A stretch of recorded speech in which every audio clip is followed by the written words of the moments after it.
Good day everyone, I am Rodeline Shane Mendoza. So let's start. I have here 21 questions and we're going to answer that. First, how many pounds the 2.00 kilograms of cheese weigh? So 2 kilograms into pounds. 2 kg. Okay.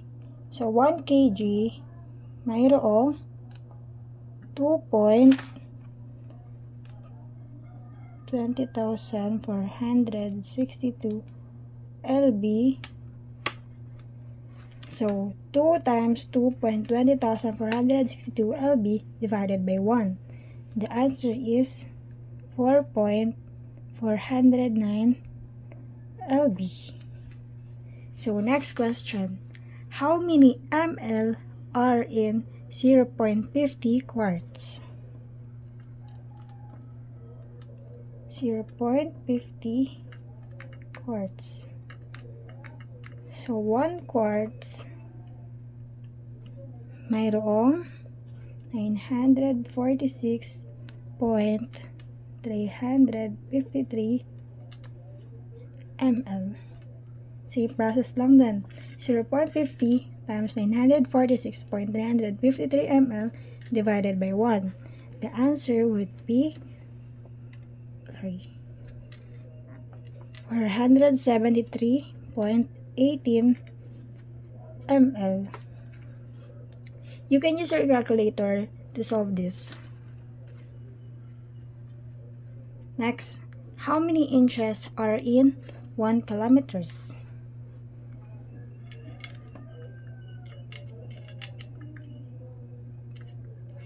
1 km.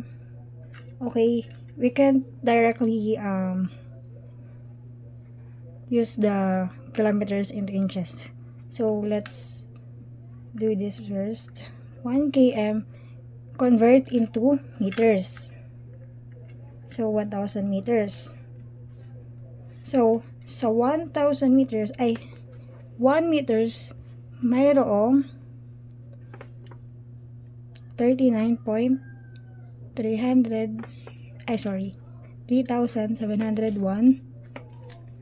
inches. So let's proceed. 1 times 1,000 divided by 1 times 39.3701 divided by 1 is 39.3701 inches. Sorry, hindi nagkasya. Number 4. How many feet are in 3.45 kilometers?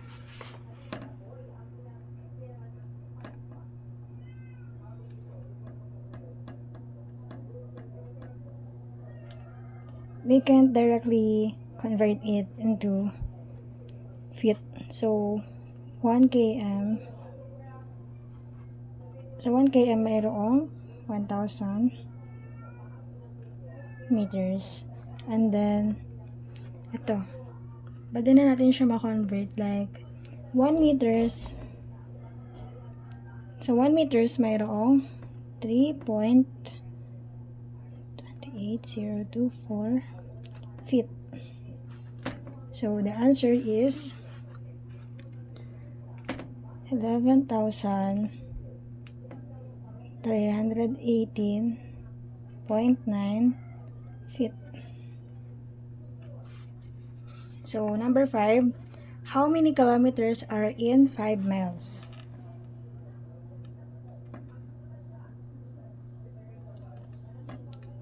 So 1 miles is equivalent to 1.60,934 kilometers.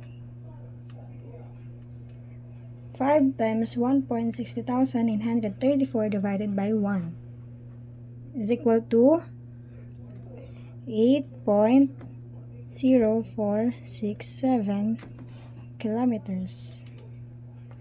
Number 6. How many yards are in 72.5 miles?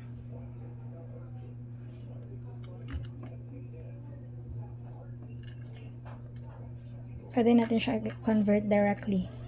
1 miles is equivalent to 1,760 yards. 72 times 1,760 is equal to 127,600 yards. Number 7. How many cc are in 979 ml? So, 979 ml into cc. Okay, so 1 ml, equivalent nyo lang din is 1 cc. So, the answer is 979 cc.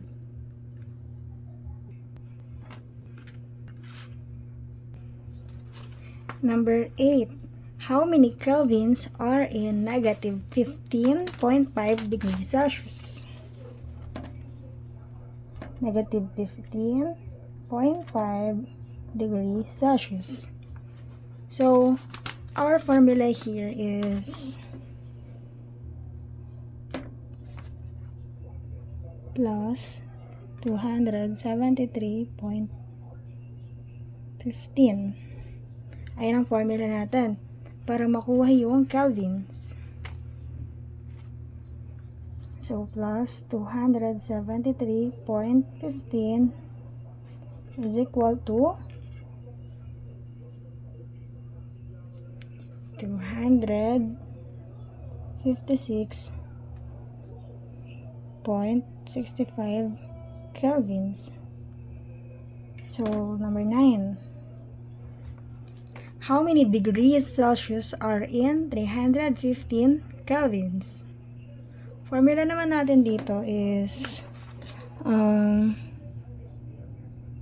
Kelvin minus 273.15. Formula natin sa number 9 yan ha.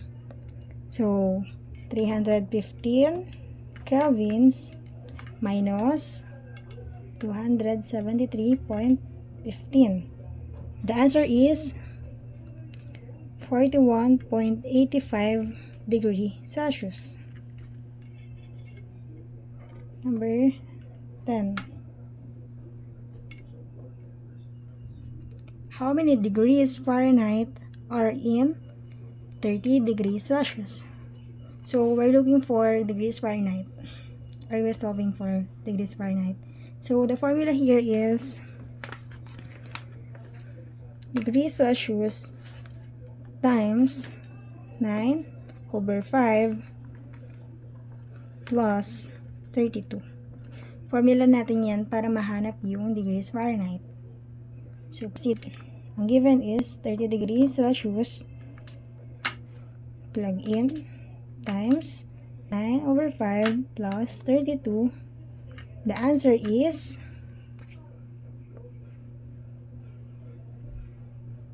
86 degree Fahrenheit. Number 11. How many kiloliters are in 8,383 liters? So, 8,383 liters times,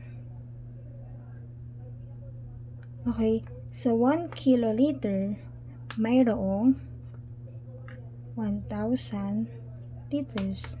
So, 8,383 liters times 1 divided by 1,000 is 8.383 kiloliters. Number 12. How many centimeters are in 0.783 meters?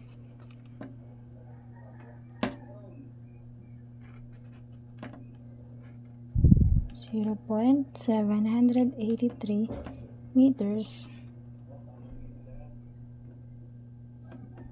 So, 1 meters mayroong 100 centimeters. So,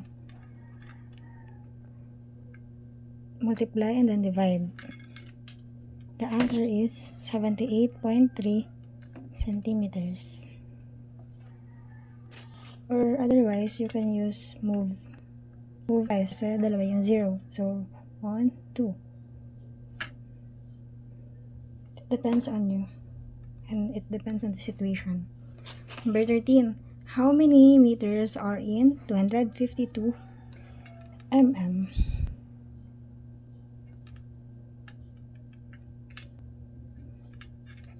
Okay. So, 1 meter. Ang katumbas niyan ay 1,000 mm. So, divide. 152 divided by 1,000, the answer is 0.252 mm. Number 14. How many liters are in 2.52 times 10 raised to 4 ml? 2.52 times 10 raised to 4 ml.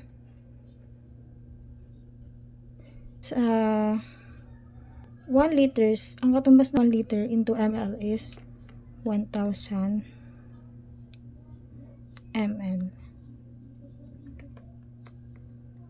So, this and then times, divide.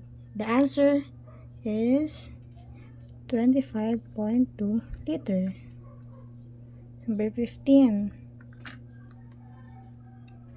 How many mm are in 0.123? 123 meters. So 1 meter mayroong 1,000 mm. Times and then divide. The answer 123 mm. Number 16. If the mass of a lead ball is 23.5 grams and the volume is 3.5 ml, what is the density of the lead ball? So, the formula we can use here is density is equal to mass divided by volume. So, our